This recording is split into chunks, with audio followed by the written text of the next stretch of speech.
Hey guys, so today I'm gonna go over several really important news, especially for people who are citizens by being born in the US and citizens by being naturalized, either through marriage or because you work for an employer and then 5 years later, what green card you apply, then became naturalized, or you got whatever way you got it, right? The legal way. I got mine through marrying my wife, Sally. That's gonna be a big thing I want to talk about today, and it's also related to Zohran Mamdani, the Democrat socialist who won the primary election for New York City mayor. A lot of news about this. This is all connected, so a lot of things gonna connect. Today's gonna be a bit repetitive, but it's gonna be very important. It's gonna connect to Department of Homeland Security, Department of Justice, and then at the end I'm gonna talk about what's going on in Florida related to ICE detention center, a new one Alcatraz, being nicknamed the Alligator Alcatraz, and also what's going on in Texas with the Governor Greg Abbott. So Trump again brings up the idea of deporting U.S. citizens for crimes. He keeps doing this over and over. This from ABC News from July 1st, 2024. Sorry, July 1st, 2025. Stand corrected. July 1st, 2025. So President Donald Trump continued on Tuesday to fill his idea, which some legal experts say is unconstitutional, to deport U.S. citizens who commit crimes. That's completely against the Constitution. First of all, as long as you somehow became a U.S. citizen legally, meaning you didn't commit fraud, there was no fraud in the marriage, or you didn't fake paperwork with your employer, or as a student, whatever the case may be, or you had enough money to gain a green card financially, then live here for 5 years and apply it that way, as long as you didn't commit fraud, you're legal. As long and once you become a citizen, you can be deported. Technically, legally, in terms of constitutionally speaking, you're not supposed to. Trump is deporting people without due process, even people who could be potential citizens. And even though the parents may be undocumented, if they say, "Hey, I'd rather my citizen children, American citizen children, stay here with a family member," that should be allowed. Trump is not doing that. He's trying to circumvent the law and the Constitution itself, which is the law of the land. So this has been happening a lot. You cannot denaturalize someone who was literally born here, then sent into a random country because they committed some violent crime or some type of crime. The thing about Trump, he has 34 felonies that he's been convicted of.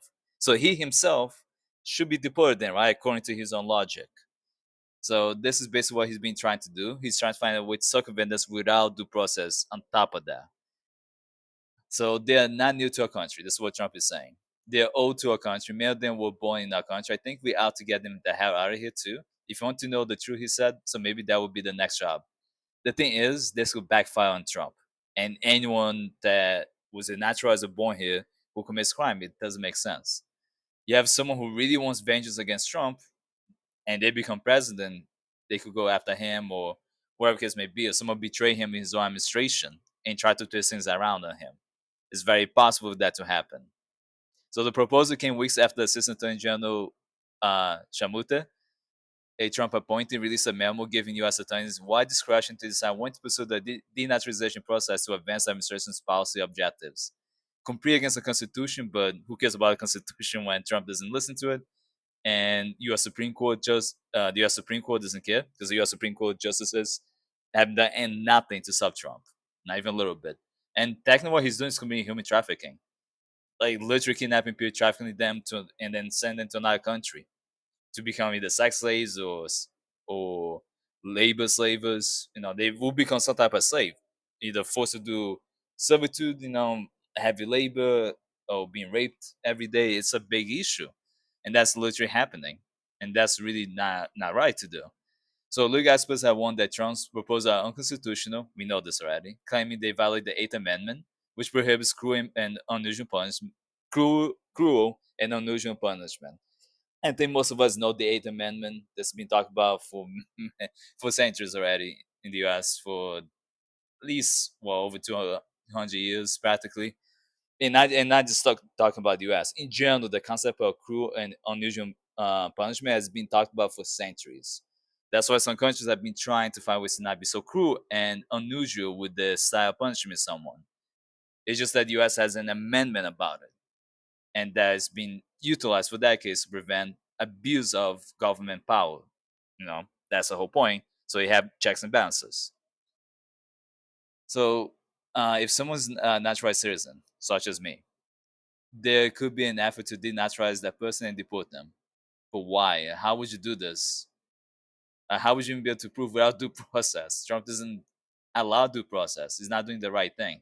There are ways to denaturalize someone if they were a naturalized citizen, not born here. But if they're naturalized, like I am, if they commit fraud, something like that. That's not the case. He's just going after anyone. And now people who are literally born on U.S. soil, so it could be, I don't care if it's not mainland U.S., it could be Hawaii, or it could be U.S. territory like Puerto Rico. They're still U.S. citizen. You can just deport them. What are you gonna do? Someone's Puerto Rican, so you're gonna deport them back to Puerto Rico, or you're gonna send them to Sudan or El Salvador and just call it a day? That's incredibly wrong and illegal. I'm laughing, but not because it's funny, just because it's so ridiculous, evil to do this. It's like a cartoon evil character. It's like an evil villain in a cartoon series. Think of Pop Up Girls, or less, you know, um, Teen Titans.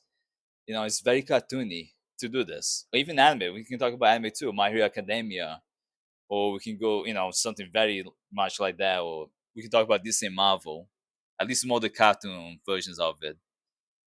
And it's just crazy cartoonish to do this. Trump announced that he didn't know if deporting U.S. citizens who are convicted of crimes is legal. It's not. He's convicted of 34 felonies. So we could go after him at that point, right? Then that means he's saying he can also be next. I'm sure he'll create exceptions, though, for himself and other people he likes. Next article, this all connecting. ABC News again, July 1st, 2025. Trump falsely questions Zohran Mamdani's citizenship, threatens to arrest him over ICE operations, which he cannot really do. He called Madani nut job, communist, all the BS, which is not. He's just a Democrat socialist who wants to improve the lives of the average folk living in New York City. All he is someone who won the primary election for the mayor of New York City. This is not even guy going to Congress, not even state legislature of New York, not even governor of New York. So he's a very small guy in the big schemes of things, but they know that his policies are good. And if they're successful, less people vote for Republicans and corporate Democrats. Corporate Democrats will work with Trump. Democrat socialists will fight against him. That's what Trump doesn't like. Trump doesn't mind Eric Adams win. He hopes he wins. He already has him on the leash. But Zohran Mamdani will be difficult. So he's trying to find a way to deport him or control him one way or the other. Let's see this video. Look, we don't need a communist in this country, but if we have one, I'm going to be watching over him very carefully on behalf of the nation. We send him money. We send him all the things that he needs to run a government. And by the way, they get about 3 times what you get, Ron. If you look at the per capita, Florida gets 1/3 of what New York gets in terms of the numbers. Why don't you give us those numbers? Yeah, well, that's what we should send him. Yeah, well, like sometimes people say Florida gets more because they count Social Security recipients, but that's not money to the state. Those are seniors that live. Okay, DeSantis is also, let's keep in mind, he's a moron and also not an evil villain. He's stupid just like Trump, but also a complete asshole. And DeSantis knows that he's bullshitting, but the in terms of bullshit, in terms of the money is coming from Social Security senior citizens, don't get Social Security benefits. I like the thing is we know the reality is this: Bruce states literally uh, uh, provides way more federal funding than red states, and the funding that you get from blue states tend to be allocated a lot more in red states who desperately need it because they cannot survive without the blue states supporting them. So states like Cali or Washington, uh, Connecticut, New York, New Jersey, Massachusetts, etc. Those states are funding the red states that are doing poorly economically speaking. I mean, Cali has an economy bigger than multiple countries combined. It's crazy. They surpass Japan's economy, if I'm not mistaken. So they're really, really up there. That's just Cali alone. New Jersey, which is a small state, literally has an economy bigger than some actual countries, and as big as some countries that are bigger than the state of New Jersey. Same thing with New York. The rest states are not doing that well financially speaking. Florida, Texas, Mississippi, Alabama, etc., kind of struggling in some ways for the regular folk. You have ways to be able to kind of get out of a shithole when you're in a blue state, even though the cost of living is so much higher than a red state. When you're a place like New York, you have way more opportunities. You can get experience. You can get a job that could be hybrid, maybe even fully remote, and be to live anywhere in New York, in the state of New York. Maybe even move out of New York, but still work as and for stay in New York without living there. You can't really do that if you live in Mississippi. And the experiences you get in these blue states like New Jersey, New York, Connecticut, Washington, Cali, Massachusetts, etc. You can also talk about Hawaii and so on. You can get experience there that can be utilized much more efficiently in not just the jobs in the U.S. but outside of the U.S. In races like Mississippi, North Dakota, South Dakota, North Carolina, South Carolina, Florida, Texas, and on and on, those states don't have as much opportunities for you to grow as an employee. Some of the states have amazing opportunities, like Alaska, for researchers, biologists, like wildlife biologists. But because of federal cuts in the budget cut for a lot of research that scientists were doing, like conservationist scientists, now a lot of the states that used to be great for that, like Alaska, Hawaii, Hawaii is great for marine biologists. Wildlife biologists are having really great opportunities to research wildlife in Alaska. They have good funding. That's been cut pretty much completely. So now a lot of those great jobs that used to exist in some races like Alaska, that was not just being you know seen in Cali or Hawaii, etc., now disappearing. So what made the states worthwhile to live in, not so much anymore. And NASA's budget has been cut. So we have NASA facilities where in Florida, Texas, right, in the more rural areas where there's not as much people living around, and you can build big as telescopes, things like that. Area to have a rocket launcher, which is great. But when you cut the funding, you reduce what makes it great to work in those areas. That's why when you have a place like Texas or Florida that could be great for scientific research, you take away the funding, there's no real reason to be a scientist anymore. Now you might think globally, where can I leave? Oh, maybe Europe might want me more. So then you lose all the scientists. So yeah, Social Security beneficiaries help the state's economy, but cutting Social Security benefits will just not only ruin the economy of the state, but also cause a lot of people to die. People getting rid of Medicaid and Medicare, like the cuts they have done in the recent one big beautiful bill that passed the Senate, which is most likely going to pass the House. Here, if they move to North Carolina, you can count it there. So it has no interaction with the state government. They get more in the city and state governments than we get. But these people also keep in mind there's no context. New York produces a lot more money from taxpayers who live there, and there are a lot more rich people than red states like Florida. It's a fact. In New York, you have Wall Street, you have a bunch of people making $1 million plus a year. Lots of people are able to make 200 to 300K a year. Many people are making at least 100, 150K in New York City. Some people are making the low end, like 50 to 80K, 90K, less than six figures, which is stuff in New York City itself. But if you live in opposite New York, it's way cheaper than New York City, right? You can potentially be working in New York City but living opposite New York, make 100K, but you live in opposite New York, so cost of living is less.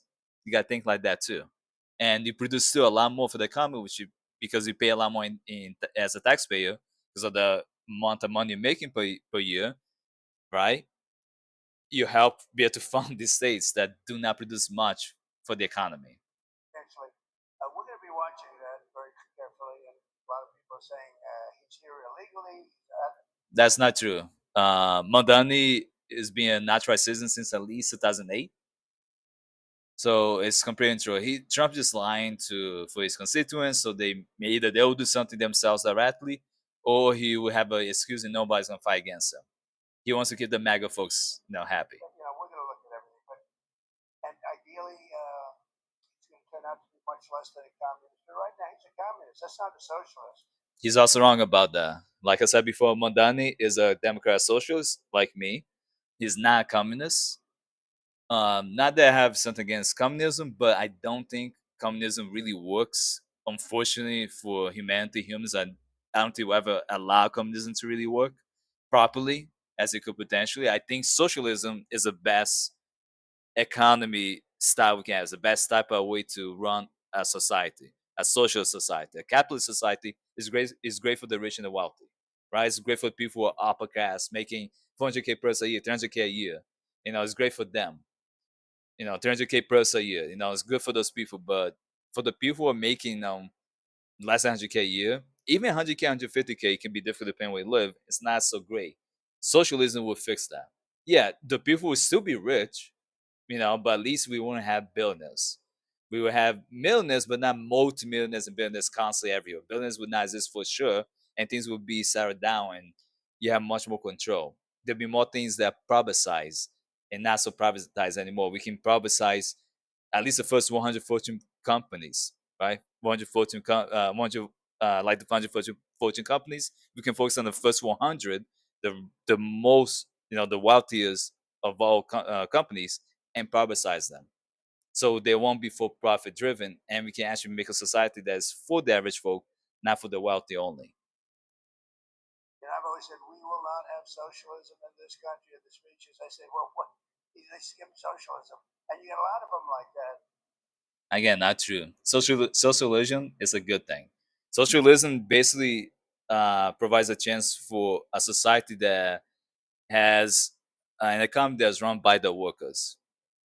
So the workers own the distribution of goods, and and the the wealthy have to work with the workers to be able to keep everything balanced like a union, right? So which means that you don't just have private employees controlling the distribution of goods and services anymore. With socialism, the workers themselves own the distribution of goods and services. They own the ability to be able to allocate what can be used in those fundings from those uh, sales from those businesses they're doing in a way that is for the better of the society, not for the increase of capital. In capitalism, it's all about making a profit, regardless if it's good for the in the long term, regardless if it's bad for the environment. With socialism, you focus on how you can improve the working conditions in a way that the workers stay on top and they're not just below the CEO. How can the workers really own some part or completely own the idea uh, of the wealth or the control of the company, right? How can we have a workers' own operation going on? How can we have the workers really be able to allocate what should be done with the funding, with the investment, with the money being made from the organization? How can we use that to better society, not to better individual wealthy people, but society itself? So socialism provides a chance for people to actually be able to have a life, be able to afford to buy a house and own a house one day, and not just be renting from a landlord or really a slumlord for a lot of people. And you see AOC, she's out there with her, bad IQ. She's out there ranting and raving about how wonderful he is. And look, so far he's winning. He still has a race to win, but so far he's winning, and he has an advantage as a Democrat in New York City. I was there a long time ago, and it's a long time since a Republican won the city. Yeah, but you would think that a Republican would be able to win, or you have a good independent running, Mayor Adams, who's a very good person. I helped him out a little bit. He had a problem, and he was unfairly hurt over this question. He made a statement to the effect that this is terrible. New York City can't have all these immigrants came. So what Trump is talking about with the whole Eric Adams is very corrupt, and he just saved his ass because now Eric Adams is basically under the thumb of Trump, and he will do what Trump wants him to do. And he already did a lot of illegal shit, help out his brother. There's a lot of corruption going on with Eric Adams. And just to make a point with socialism, why it would be great for every country to be a socialist nation, is because socialism provides a chance, like I said, for workers to basically own the means of production, the means of distribution of that production, the means of to allocate that production. So when the workers own the means of production and not just private wealthy individuals like Jeff Bezos, it provides a chance for workers to have better working conditions, higher salaries, unionization so they can form unions easier, collective bargaining, it's not saying that we cannot have someone who is a millionaire. We just cannot have billionaires and less exploitation. And that's the point where you can invest money and you also can become a millionaire through your investment without exaggerated amount of wealth. So socialism is good. It allows you, the average folk, to have some sort of ownership over the means of production, and not just purely the one dude who barely does any work, but it's the one dude who makes the most money unfairly, like Elon Musk or Jeff Bezos, Mark Zuckerberg, etc. And like he was indicted the following day. And I said, that was a phony indictment. Then it was a phony indictment. That was a Biden indictment. Biden, he's always talking about Biden. He can never move on from him. I said, don't feel bad. I got indicted 5 times every time you open your mouth. That was a bad group. So that's basically it. That talks about as a whole. The debate over billionaires in America. So this is basically the whole situation about that. Really quickly, we'll talk about DOJ memo pushes for broader effort to revoke naturalized U.S. citizenship. This from July 1st, 2025, from the Hill website. So again, this all connects to what I talked about in last articles. They're looking for ways to find ways to denaturalize people, even when they're born in the U.S. if they commit criminal acts. Which again doesn't make sense when Trump himself is a felon. But yeah, so this is the other thing I want to also talk about that I mentioned earlier from July 1st, 2025, from CBS News. Trump tours Alligator Alcatraz, immigration detention center in Florida. So DeSantis and Trump have been talking about this, and this is opening up just to have more additional location to put undocumented immigrants and immigrants in general if they're documented or not. And that's what the whole point they want to just fill that up and have more. You can argue slave labor but make it legal one way or the other. They're gonna treat these people like crap. So I just screened out so you guys can read more in detail about this. So where is Alligator Alcatraz? So map shows site in South Florida. So you guys can see here. The site of the temporary migrant detention facility in Ochoape. Ochapi, I'm not sure how to pronounce it. Florida is located deep in the Everglades, about 50 miles west of Miami, in a wetlands ecosystem known as Big Cypress Swamp. That's an area, if I'm not mistaken, that has alligators in. That's why it was nicknamed that way.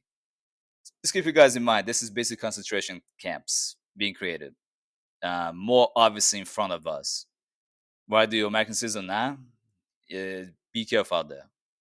So this from June 30, 2025, from The Guardian. Trump's Justice Department issues directive to strip naturalized Americans of citizenship for criminal offenses. Again, I'm just mentioning these different articles because I really want to emphasize you are not safe just because you're a natural citizen or you're born in the US and that's how you're a citizen. So just because you're born in the US and become a citizen that way, or you're a natural citizen, you're not safe either way. Trump will find a way to denaturalize you. Whether it's legal or not doesn't matter because it's not legal, it's against the Constitution. So I want to point out that a bunch of different articles, was the Guardian, CBS News, ABC News, they're all talking about this. So this is legit. I'm not exaggerating. This one, June 12, 2025, on Democracy Docket, Department of Homeland Security, DHS, said to brief Michelle's group on citizenship checks for voting. So a senior official in the Department of Homeland Security held a briefing for a far-right anti-voting group on Thursday, according to an email sent by the group. The virtual meeting was discussed how a database run by the department can be used to verify the citizenship status of registered voters.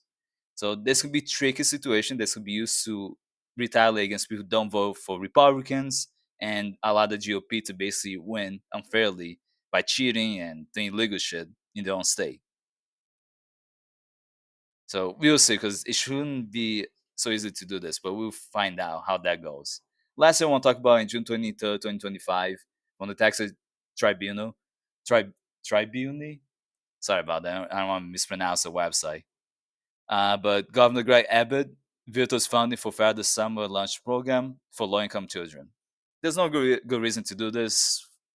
Funding for any type of funding that will feed low-income households, especially low-income households with children, it's a good thing to have it. You need funding for that. When you cut the funding for the things, you're just a piece of shit. There's no ifs, there's no but. And people keep voting for Republicans, and Republicans keep taking away not only their rights, but literally their livelihood. But there's only so much I can say.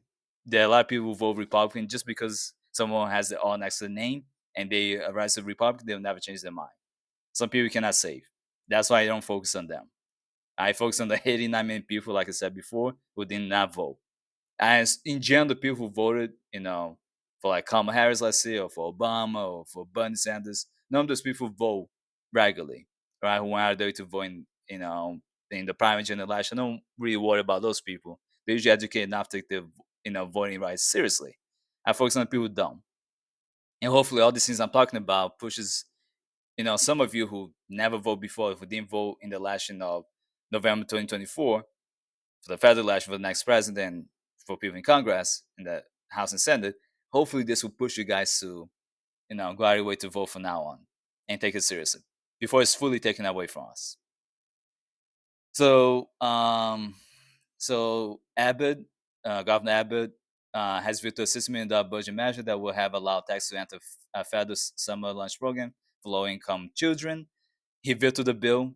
He did not have to veto this. This is a terrible thing to do, but I can guarantee you that even though he did this, him or someone else equivalent of him will still be voted for the next governor. People who never vote for Democrat socialists in these red states. Extremely rare. I'll be in shocked if that ever happens in these red states. Now talk about purple states like Pennsylvania. And even New Jersey looks like it's becoming more and more of a purple state once again. But states like Texas, Florida, Mississippi, Alabama, Arizona, I don't expect those states to really go, and choose someone like Zohran Mamdani as a governor, that state legislature member, even as a mayor. But if they choose a governor state legislature that's like that, I would be surprised. But yeah, I just want to talk about that, how shitty that is to make these children from low income households to suffer again. Why do this? It's just to be pretty much evil. It's cruel. It should be considered cruel and unusual punishment, which is against the Eighth Amendment. Unfortunately, it's not. And even though I think the parents should try to see if they can find a way to sue, work together and sue the state and claim that potentially. But I know that's pushing the limits with this current administration and U.S. Supreme Court justices. I don't know if they're going to really listen. But that's really it for today. I really want to emphasize the importance of, hey, just because you were born in the U.S. and you became a citizen that way, you did the legal way and got and became a naturalized citizen, doesn't mean you're safe. So learn to work together, vote against Republicans, vote against corporate Democrats, vote for more progressives as much as you can. If your last choice is just a typical status quo Democrat, I understand if you vote for them, sometimes that's all you have, and that's all we got to choose. But take seriously the primary elections. That's usually when you can choose a much better option. But let me know what you guys think in the comment section. If you're worried about what Donald Trump is going after naturalized and people who are born in the U.S., citizens who are born in the U.S., and if you think that's okay, if you commit a crime, you should be deported. Regardless, if that's the case, why not Trump get deported? He's been convicted of 34 felonies. Then yeah, I want you to explain to me why shouldn't he not be deported for other people who've been here potentially longer than his own family line, and not, why should they get deported? Now he's going after indigenous Americans. That can happen too. That's just a matter of time, which already been happening really, just not in large numbers. If you like the video, like and subscribe. If you watch this TikTok, follow us on TikTok. And again, got a Patreon. It's $1 per month just to support our channel. $2 a month for exclusive content I'll be working on soon. Have a good day, guys.